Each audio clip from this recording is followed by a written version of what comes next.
Mateo capítulo número 28, versículo 16, leo para ustedes. Atención, por favor, dice así: pero los 11 discípulos se fueron a Galilea, al monte donde Jesús les había ordenado, versículo 17, y cuando le vieron, ojo a esto, le adoraron. ¿Qué dice la escritura?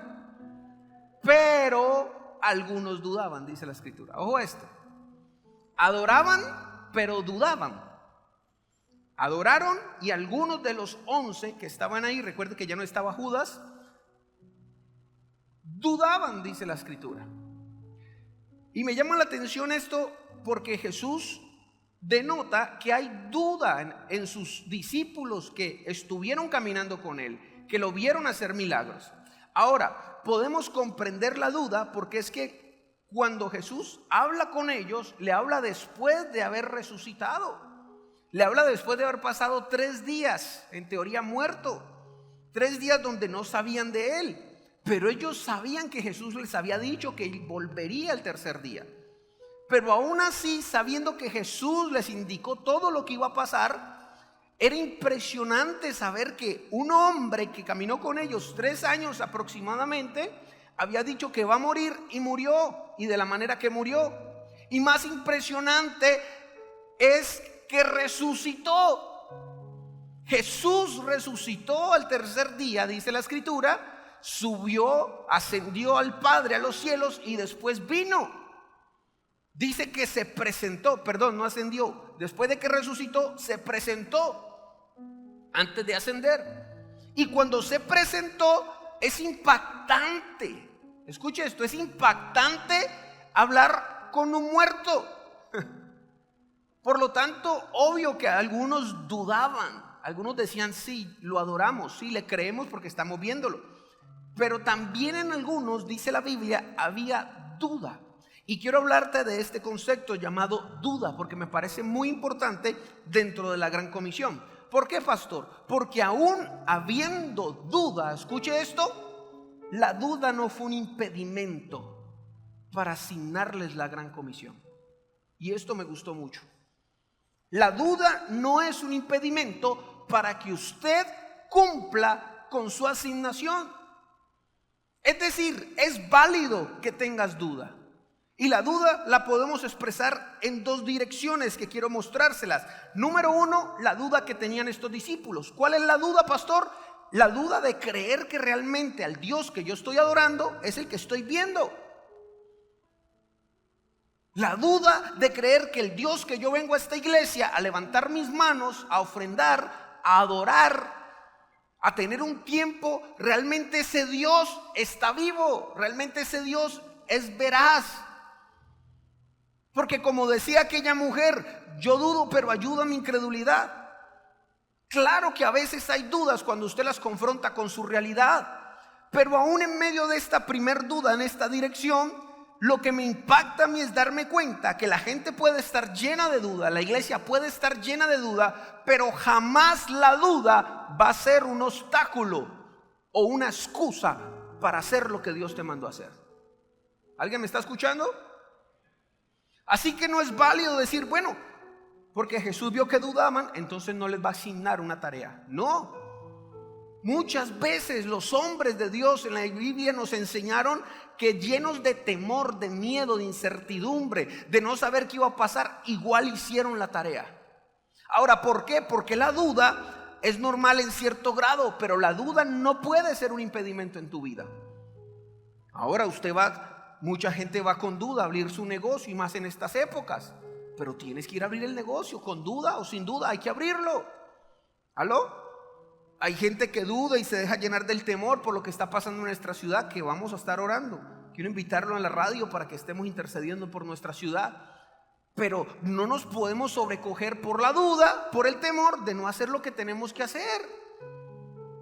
¿En serio vamos a dejar de venir a la iglesia por el orden público?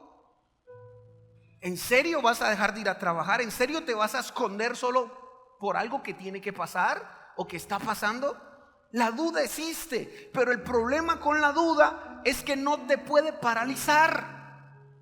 Tienes derecho en tus emociones a sentir duda. Tienes en tus emociones a sentir miedo. Tienes derecho a sentir que quizás no puedes, que no eres capaz. Pero lo que no tienes derecho es a permitir que la duda te paralice. Y que por la duda y el temor dejes de hacer lo que te toca hacer. Amén. ¿Alguien me está escuchando? Ahora déjeme hablarle de la otra duda. De no es dudando en sí en Dios, sino dudando de nosotros mismos, que esto me parece más trágico todavía. Quiero que me acompañe a Jueces capítulo 6 versículo 11 al 15. Jueces capítulo 6 versículo 11 al 15. Aquí nos presenta la historia de un joven llamado Gedeón, que Dios le plació escogerlo. Pero mire cómo este hombre plantea la situación con Dios. Versículo número 11. Y vino el ángel de Jehová y se sentó debajo de la encina que está en Ofra, la cual era de Joás, y su hijo Gedeón estaba sacudiendo el trigo en el lagar para esconderlo de los maniaditas. Y el ángel de Jehová se le apareció y le dijo: Jehová está contigo, varón esforzado y valiente. Y Gedeón respondió, escuche esto: ah, Señor mío, si Jehová está con nosotros, ¿por qué nos ha sobrevenido todo esto? ¿Y por qué están todas y dónde están todas sus maravillas que nuestros padres nos han contado, diciendo: no nos sacó Jehová de Egipto, y ahora Jehová nos ha desamparado y nos ha entregado en mano de los maniaditas? Y mirándole Jehová le dijo: ve con tu fuerza y salvarás a Israel. Se le presenta un ángel de Dios a Gedeón y le dice: te voy a usar, quiero tomarte en cuenta para mis planes de salvación, para mis planes de libertad. Quiero tomarte en cuenta. Y cuando Gedeón escucha esa palabra, él se remonta a sus temores, a sus miedos, a sus complejos, a su situación, y expresa una duda hacia Dios y hacia él mismo. Primero dice: ¿dónde está el Dios que nos permitió vivir lo que estamos viviendo? Y esta duda sí que viene en nuestro corazón, porque cuando creemos que Dios quiere hacer algo impresionante con nosotros, primero dudamos. ¿Por qué? Porque no lo estamos viendo. Y segundo, dudamos porque nos vemos demasiado insignificantes en este mundo, demasiado imperfectos, demasiado pecadores, demasiado pequeñitos para creer que un Dios tan grande puede usarme a mí. ¿Por qué no usa a otros? ¿Por qué me escoge a mí?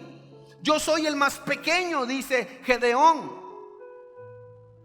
Escoge a alguien más fuerte, escoge a alguien más hábil. Y cuando él expresa estas dudas delante de Dios, me gusta lo que Dios le dice. Dice que ve con tu fuerza. Ve con tu fuerza, versículo 14. Y mirándole Jehová le dijo: ve con tu fuerza. No le dijo: ve con la fuerza mía, ve con mi fuerza. No, le dice: ve con tu fuerza. Ojo a esto, ¿cómo que vaya con mi fuerza? O sea, Dios me va a mandar a librar a mi pueblo de la esclavitud, de la opresión, y ni siquiera me dice, como le dijo a otros: yo iré con ustedes, sino que le dice: ve tú con tus fuerzas. Y Gedeón se dice: pero es que yo no tengo fuerzas. ¿Aló? Ahora, la fuerza tiene que ver con las habilidades, los talentos, la capacidad. Ojo a esto, porque cuando Dios decide usarte, vas con tus fuerzas, vas con tus habilidades, vas con tu capacidad. Y déjeme hablarle de capacidades y habilidades. Hay algo que yo no entiendo que nos pasa a los cristianos. Yo no entiendo qué pasa, que antes de ser cristianos eras demasiado sociable. Antes de ser cristiano eras demasiado entrador.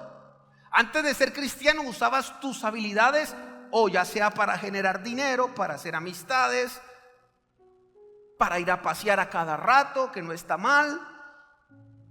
Usabas habilidades, eras entrador, no te daba temor, no te daba miedo, no le tenías miedo a nada, le entrabas a lo que fuera. Pero cuando conociste al Señor, parece que el Señor limitar tus habilidades. Y empezamos a ser diferentes. Ahora hay que cambiar, pero hay que cambiar en lo malo, no en lo bueno, señores.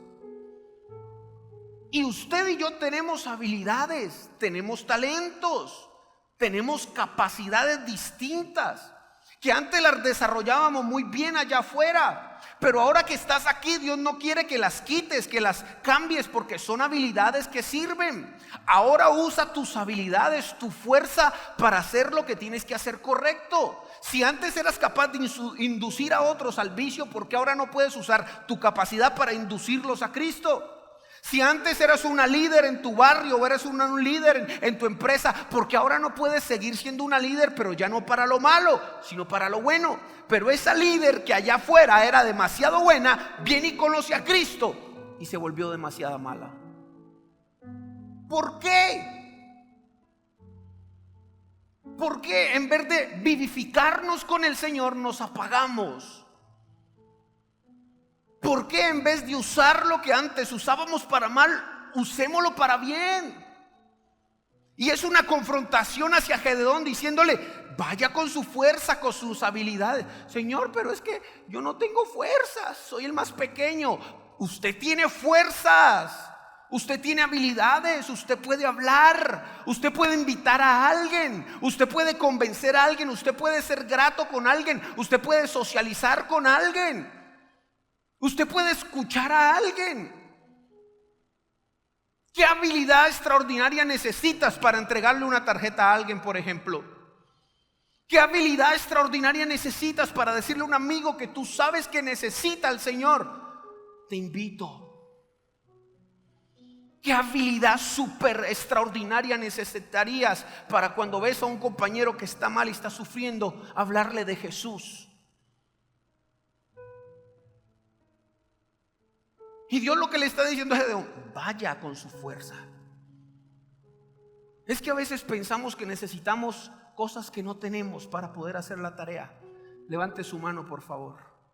Déjeme decirle de parte de Dios que usted tiene todo lo que necesita para triunfar en Cristo Jesús. No necesitas nada más para empezar. Dios te desarrolla, Dios te capacita, pero con lo que tienes es suficiente para que des el primer paso. Gente que está esperando muchas cosas de parte de Dios para dar un paso, y así no funciona el reino. Ya puede bajar su mano. El reino funciona: da el paso y Dios te capacita. Nunca Dios te capacita y después das el paso. Y Gedeón, con este tipo de dudas, que tenía muchos problemas, el hombre estaba afligido. El hombre le dice: pero si tú eres el Dios de nosotros, ¿por qué estamos como estamos? ¿No le ha pasado ni nunca le ha preguntado esto? Si Dios es que dice que es protector, ¿por qué está muriendo la gente en nuestra ciudad? Claro, Gedeón estaba en un momento difícil, incluso de hambre. Pero qué bonito es Dios, que Dios en medio de esas situaciones nos confronta. Y déjeme confrontarlo de parte de Dios. Sé que todos viven situaciones difíciles. Antier o ayer nomás hablaba con mi esposo y me decía: uy, amor, cada vez que uno se une más a la gente y escucha más a la gente, uno como que se va cargando con las luchas y los problemas de la gente. Uno cuando va haciendo el ejercicio del pastorado, es que esa es la iglesia hay dificultades, la gente sufre. La realidad de todo el mundo es diferente. Y esa es la vida. Esa es la vida. ¿Amén? ¿O usted cree que no es así? Esa es la vida.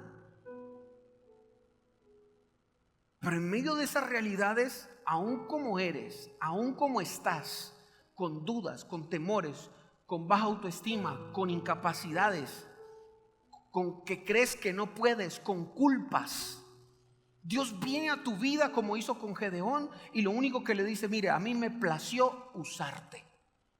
¿Y quién eres tú para decirme que no? Y si a mí me plació usarte, quiero decirte que vayas con lo que tienes. Y ahí viene una confrontación. Pero yo ¿qué tengo? Yo tengo inseguridades. Vaya. Inseguro, pero vaya. Señor, pero es que yo no sé ni hablar, como decía, ¿quién es?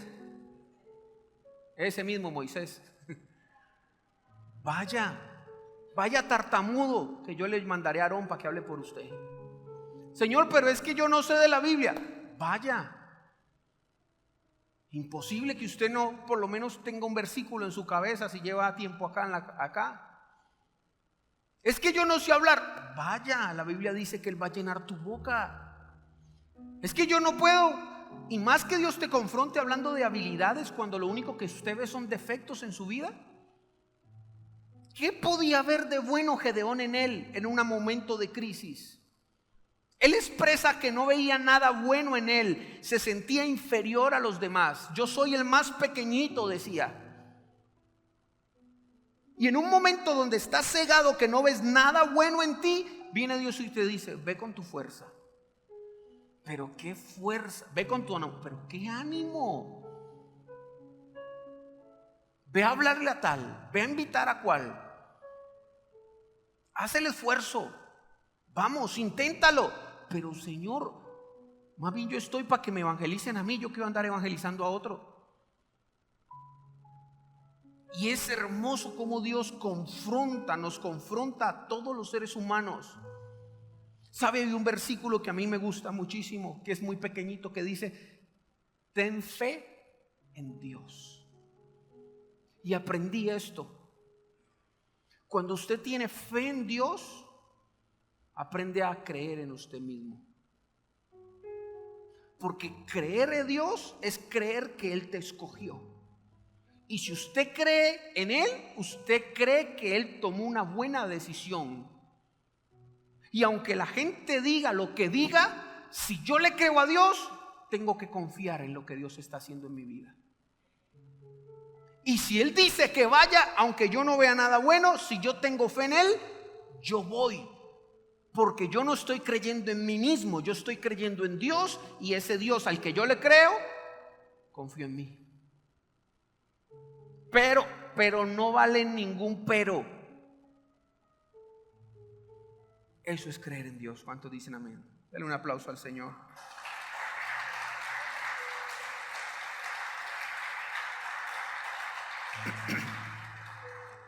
Dios quiere usarnos. ¿Cuántos dicen amén? Y siempre lo he dicho, el tema del evangelismo creo que es el ministerio más poderoso porque tiene que ver con la salvación. Pero también creo que es el ministerio donde menos habilidades se requieren.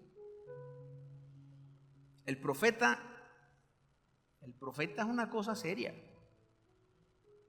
profeta tiene que estar muy alineado para que no se vuelva chambón. El apóstol necesita una gracia impresionante y una unción. Los apóstoles imparten. El maestro necesita una sabiduría que no se adquiere solo leyendo.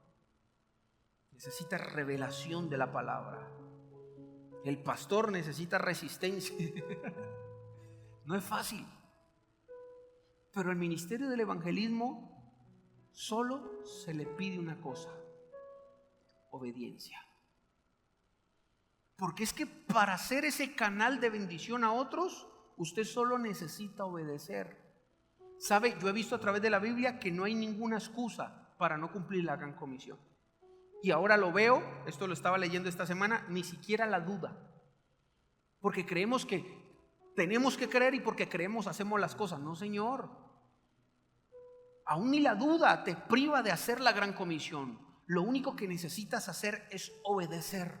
Y Dios es tan lindo que dice en su palabra que cuando usted abre la boca y dice: voy a hablar de Cristo, voy a invitar a alguien a Cristo, voy a invitar a alguien para que se encuentre con Jesús, pero no sé qué decir, pero no sé qué hablar, pero no sé cómo entrar, pero voy a hacerlo en obediencia. Cuando tú abres la boca, dice que el Espíritu Santo llena tu boca de sus palabras y empieza a convencer a los demás, porque esto es un mito grave que nos hemos metido en la cabeza, señores.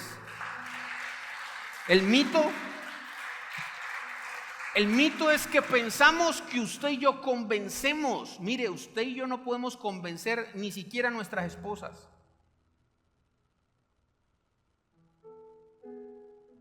pero simplemente somos un canal que abre la boca, solo abre la boca y Dios la llena. Y no sé si usted ha tenido la experiencia cuando usted no sabe ni qué decirle a aquella persona y usted dice, abre la boca y empieza a hablar con ella y Dios empieza a darte revelación, a darte fluir, a darte palabra, a traer versículos, a tocar áreas de su vida que es revelación de Dios, y que la gente empieza a abrir su corazón y a conocer y a decir, wow, yo no sabía. Y empieza Dios a trabajar en algo. Y usted dice, pero ¿en qué momento? En el momento que tú te dispusiste a obedecer. Sin importar si estás dudando, sin importar si estás mal, sin importar si estás en una posición difícil, sin importar si estás en crisis como Gedeón, sin importar que no sabes, no importa nada, aquí no vale nada. Solo deseo de obedecer y hacerlo, porque esto conlleva satisfacción.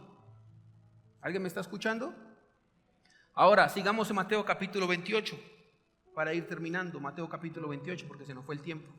Mateo capítulo 28, versículo número 17. Dice entonces el versículo 17: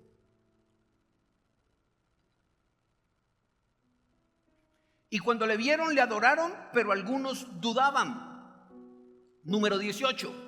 Y Jesús se acercó y les habló diciendo, aquí empieza Jesús: toda potestad me es dada en el cielo y en la tierra. Por tanto, deténgase allí. Jesús, para empezar su discurso, para poder ordenarle a unos discípulos que lo adoraban pero no dudaban, empieza con lo siguiente. Esta es la introducción al mandato. Escuche esto: toda potestad me es dada. Es decir, yo tengo la potestad de todo. Yo decido, yo tomo decisiones, yo cedo lo que yo quiera a quien yo quiera. Yo digo que se hace. Yo me la gané no porque soy Dios, sino porque soy el Hijo de Dios que vino al mundo, que sufrió en el mundo, que fue una cruz, que fue injustamente, que se volvió el basurero del pecado del mundo, que sufrió en carne, pero que también murió, que resucitó al tercer día. Y por esa obra redentora, no solo por ser el Hijo de Dios, sino por lo que hizo por nosotros, ahora se levanta y le dice a los discípulos: les voy a dar una orden, pero yo puedo dárselas. ¿Por qué? Porque yo tengo la autoridad para delegárselas. Y si con la autoridad que yo les digo que ustedes vayan a ser discípulos, es porque yo los voy a acompañar con mi gracia para que lo hagan. Y dice, ustedes no van a hablar de cualquier Dios, ustedes van a hablar de uno que resucitó. Ustedes no van a hablar de cualquier persona, ustedes van a hablar de uno que partió la historia en dos. ¿O porque estamos en el 2024 después de qué? De Cristo. Usted va a hablar de alguien, del único Dios, de medio de un montón de dioses, que resucitó. Ustedes no van a hablar de cualquiera. Ustedes van a hablar de alguien que tuvo la capacidad de levantarse dentro de los muertos y que está vigente hoy en día. Porque la gente puede creer en muchas cosas, pero ninguno de esos dioses resucitó. Y dice Pablo, nuestra primicia y el evangelio tiene sentido, tiene razón, tiene lógica si Cristo resucitó. Porque si Cristo no resucitó, apague y vámonos, no tiene sentido. Porque todos los dioses también murieron. Porque todos los dioses también hablaron de muchas cosas, pero solo Cristo se levantó de la tumba. Por eso el evangelio tiene poder. Y con ese poder y esa potestad, él dice, ya les demostré. Por lo tanto, con esa primicia de potestad y de autoridad, les digo, por tanto, versículo 19, haced discípulos. ¿Haced qué? Discípulos, dice la escritura.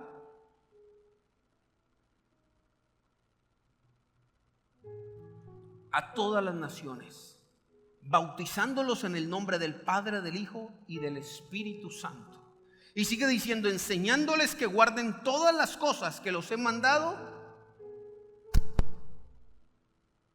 La gran comisión no solo es que la gente reciba a Cristo. Ahora, ¿por qué la gran comisión es tan importante?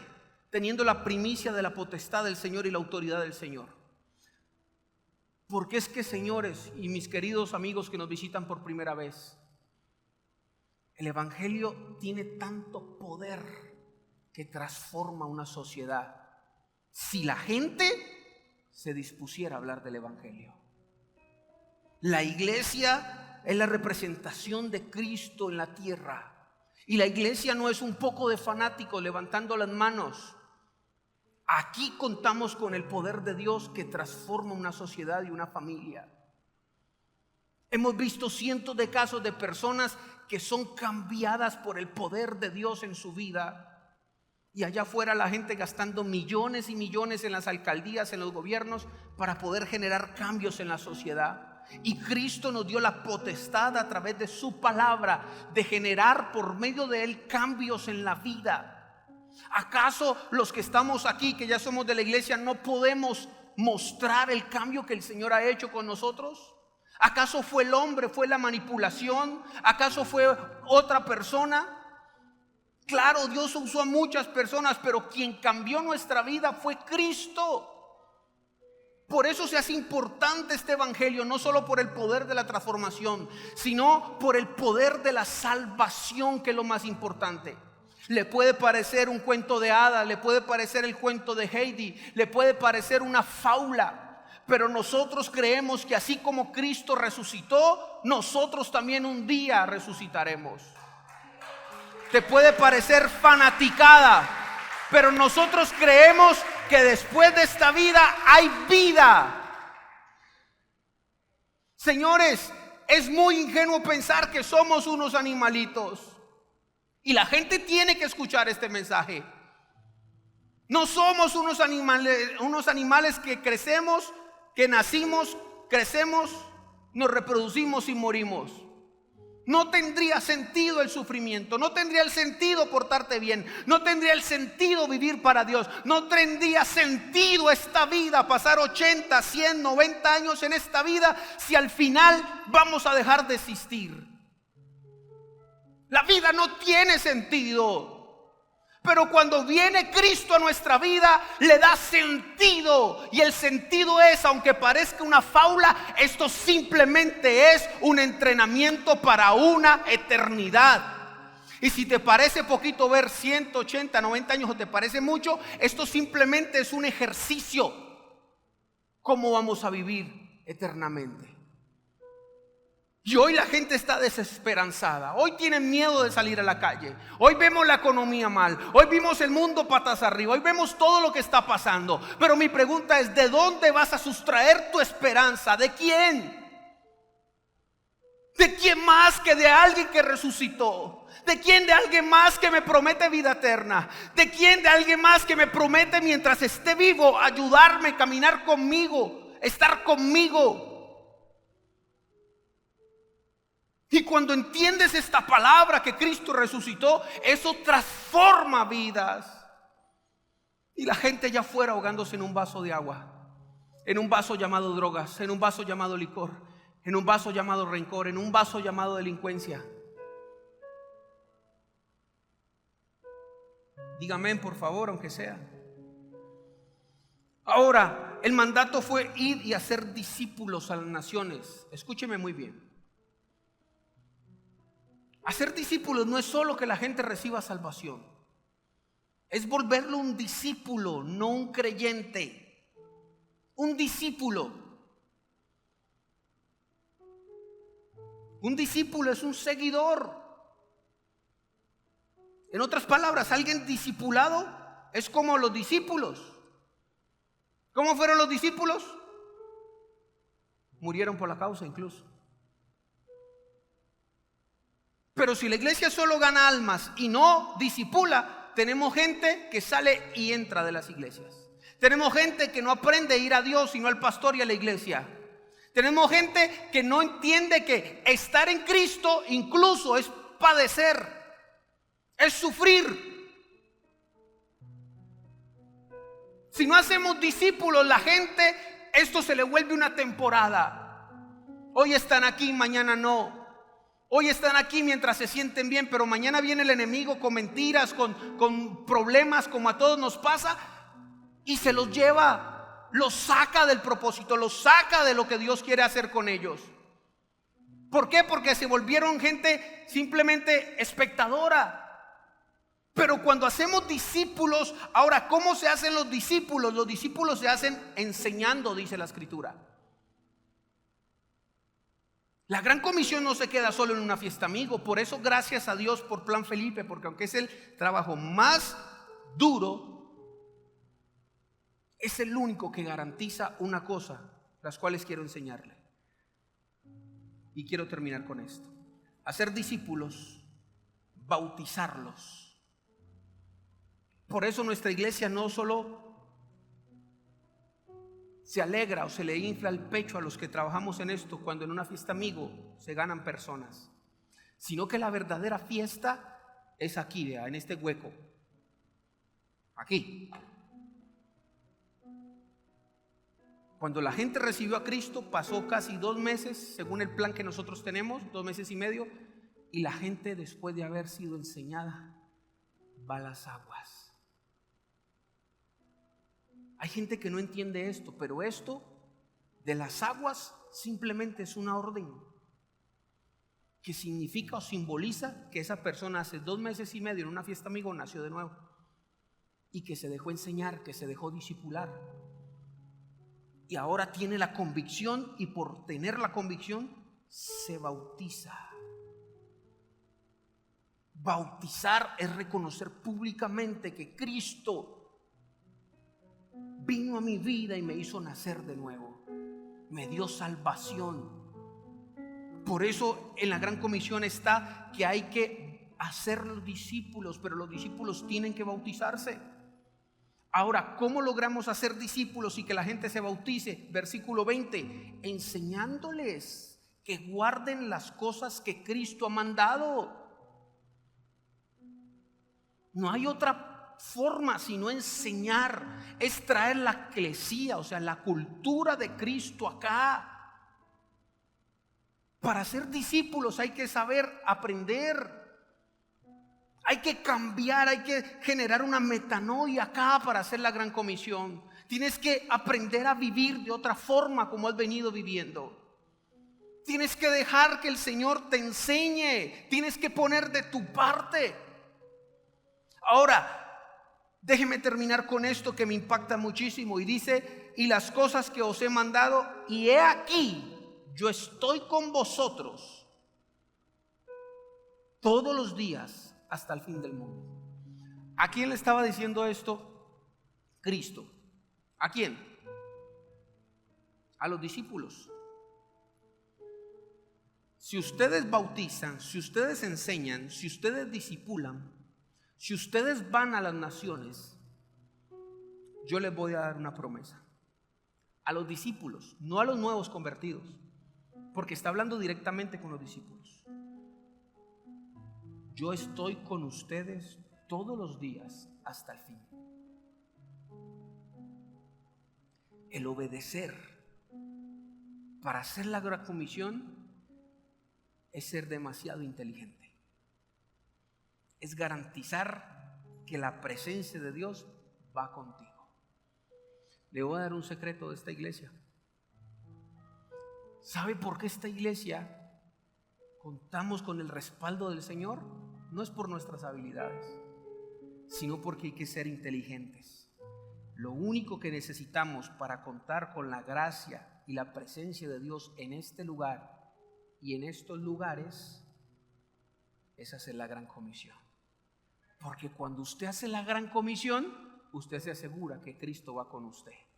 Estaré contigo todos los días hasta el fin del mundo. Bendito sea el Señor. Estás en una iglesia que tiene una estrategia para asegurarnos que Cristo esté con nosotros, que es cumpliendo la gran comisión. Señores, hay iglesias muertas, y las iglesias muertas no ni siquiera tienen que ver con el pecado, porque el pecado siempre va a estar. Las iglesias muertas son las que no hacen la gran comisión. ¿para qué Cristo va a estar en un lugar donde no se le obedece? Pero aún con dudas, con incertidumbres, cuando alguien dice, vamos a hacer la gran comisión juntos, dice, por encima de tus dudas, ahí estoy yo. ¿Alguien quiere hacer la gran comisión? Ahí estoy yo con ustedes. ¿Alguien quiere abrir su boca? Ahí yo la llenaré. Hay una iglesia que se está pensando en los de afuera, yo los voy a respaldar. Hay un lugar donde se está pensando en el prójimo, ahí estoy yo, dice Cristo. Hay alguien que quiere hacerle una invitación a alguien para una fiesta amigo dedicada a los nuevos, ahí estoy yo respaldándote. Y la gente, Señor, respáldame para tener dinero. A mí no me importa el dinero, eso es lo de menos. Quiero que alguien piense en lo que yo estoy pensando. Y si pudieras escuchar el corazón de Dios, lo he dicho varias veces, sería almas, almas, almas, almas. Y si alguien piensa en lo que Dios piensa, dice, ahí Dios está contigo. Señor, pero es que soy Gedeón. No me importa que te veas pequeño. Si haces la gran comisión, estaré con vosotros. ¿Cuándo, pastor? Todos los días, hasta el fin. Y el fin es unos discípulos desgollados. El fin es unos discípulos en la cárcel. El fin quizás no es el que esperamos, pero al final, qué mejor final feliz si estamos con Cristo. Qué mejor final feliz que saber que todo lo que hacemos y nos esforzamos, Cristo va con nosotros. No hay nada más infeliz en este mundo que llegar al fin de tus días y saber que no hiciste nada relevante con Dios o para Dios. Señores, vamos a entrar estos 3 domingos a hacer el proceso de misión amigo. ¿Cuántos dicen amén? No importa si eres un Gedeón, no importa si eres un discípulo que duda, no importa tus incapacidades. Sé inteligente y asegúrate que Cristo va contigo cuando en tu corazón hay deseo de pensar en sus intereses. Amén. Somos una iglesia que tenemos un plan, una estrategia para que esto se cumpla. No es fácil, pero iglesia, si unimos fuerzas, podremos impactar a más personas en menos tiempo. Y se la ponemos muy fácil. Pastor, yo no sé evangelizar. Bueno, métase a escuelas, pero mientras usted se mete a escuelas y aprende de la Biblia, usa tu fuerza. ¿Qué es tu fuerza? Llévate una tarjeta, oremos esta semana por ese amigo, la otra semana lleva la tarjeta, entrégala, ven a orar con nosotros el tercer domingo y ve por tu amigo y tráelo acá. Usa tus habilidades y convéncelo. La iglesia te la pone muy fácil. Una vez de que su amigo cruce esa puerta el domingo en la noche, ya lo que pase de aquí para adentro es responsabilidad de Dios. Usted cumplió, dijo, Señor, yo me interesé en la gran comisión, acá lo traje, no me importa lo que pase ahí para adentro, no tiene que ver conmigo. Si su amigo entra por esa puerta y se sienta en una silla en las que usted está, dese por bien servido. La primera fase, ¿no? Quien va a convencerlo es Cristo. Quien va a transformarlo es Cristo. Quien va a hacer algo en su vida es Cristo. ¿Cuántos dicen amén? El trabajo es duro y no termina en Plan Felipe. Después vamos a meterlos a las escuelas. Antes los vamos a consolidar. Vamos a empezar un trabajo duro con los líderes de Plan Felipe. Pero vale la pena, porque Cristo prometió estar con nosotros. Amén. Termino, ahora sí, se lo prometo que termino. Primera de Juan, capítulo 5, versículo 14 al 16. Póngase de pie, por favor, porque ya ahora sí seguro que terminamos.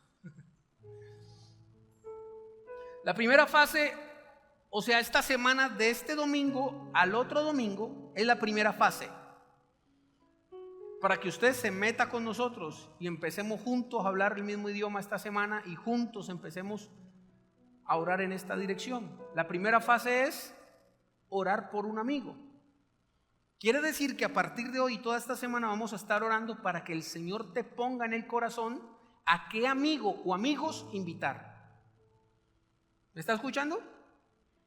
Pastor, no sé a quién invitar. Bueno, esta semana es para eso, para que estemos orando. Señor, ponme en el corazón a quién voy a invitar. Señor, ponme en el corazón a quién debo llevar a la fiesta amigo. Señor, un amigo, un familiar. ¿A quién, Señor?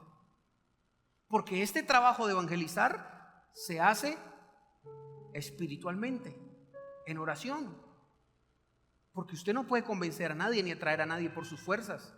Usted usa sus habilidades, pero quien da el resultado es el Señor. Por eso hay que orar. Entonces, esta semana es para que Dios te ponga en el corazón a quién vas a invitar. Ahora vamos a orar por ese amigo según este versículo que quiero que le preste atención, que me gustó muchísimo. Primera de Juan capítulo 5 versículo 14 y 16 dice así: y esta es la confianza que tenemos en Él, que si pedimos alguna cosa conforme a su voluntad, Él nos oye. Y aquí viene un secreto espectacular: pedir conforme a su voluntad.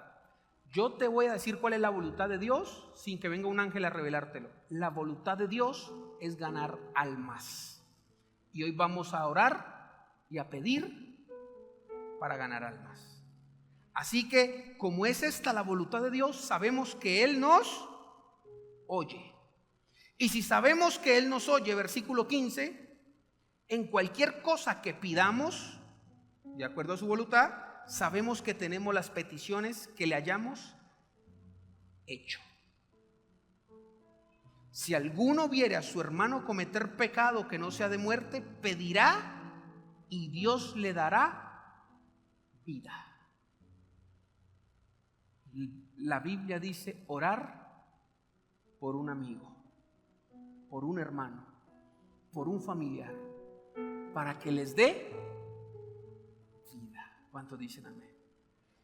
¿Cuántos están dispuestos a ganar almas con la iglesia este mes? Levánteme su mano. A ver, quiero ver las manos levantadas sin pena. No importa si usted es un Gedeón, un discípulo que duda, no cree, no importa. Vamos a asegurarnos que el Señor nos va a respaldar. Amén. Con su mano arriba cierre sus ojos y vamos a terminar orando. Padre, sabemos que estamos orando bajo tu voluntad, porque tu voluntad, Señor, siempre será hacer la gran comisión. Padre, en el nombre poderoso de Jesús, con esas manos levantadas, yo te pido que esta semana, Dios, seas tú hablando directamente. Sé que es tu voluntad.